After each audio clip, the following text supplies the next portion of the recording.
Philippines. Claire Durham is a logistical manager with the British Red Cross. She's been involved with aid missions, including the response to the Haiti earthquake in 2010. She joins me now. Claire is at CNN London.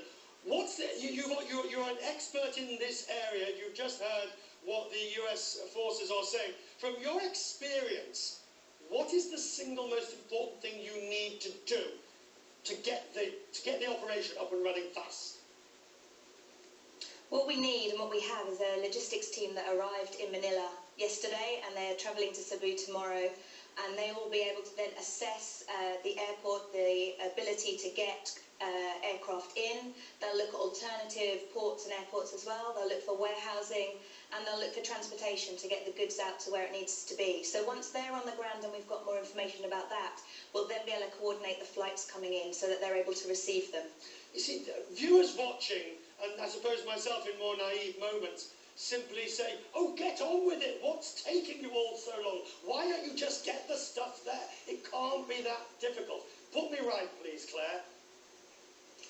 Thank you, Richard. Yes, that is what people think, and that getting something there is better than nothing. But as we've seen in other disasters, you can end up clogging up the ports and airports with goods that are not needed, either because they haven't been prioritised or because people have sent in things that they need. So what we need is people on the ground, and we have people on the ground, to figure out what is needed. And actually, if you take a little bit of time to go slowly now, we can then get the operation up and running. And with so many organisations, whether it's the Red Cross, Oxfam, Christian Aid, US military, all the organisations that will be arriving, who coordinates it all? Who's responsible for saying, you can arrive with that, please you bring that, but no, you can't arrive till tomorrow?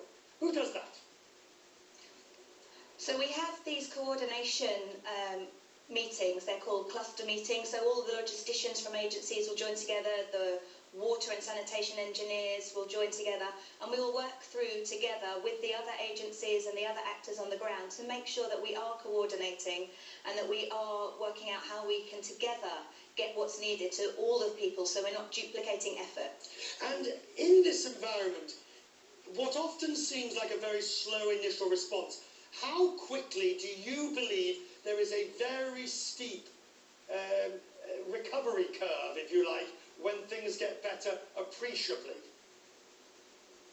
It will probably, in the first week or so, once we get the airports up and running, we saw that in Haiti, we could only accept about 7 aircraft a day initially, and within the first week it was about 150 aircraft. So the first week is often a little bit slow as those kind of things like the lighting and the power and that are set up and infrastructure is brought in, and after that it becomes much more quick.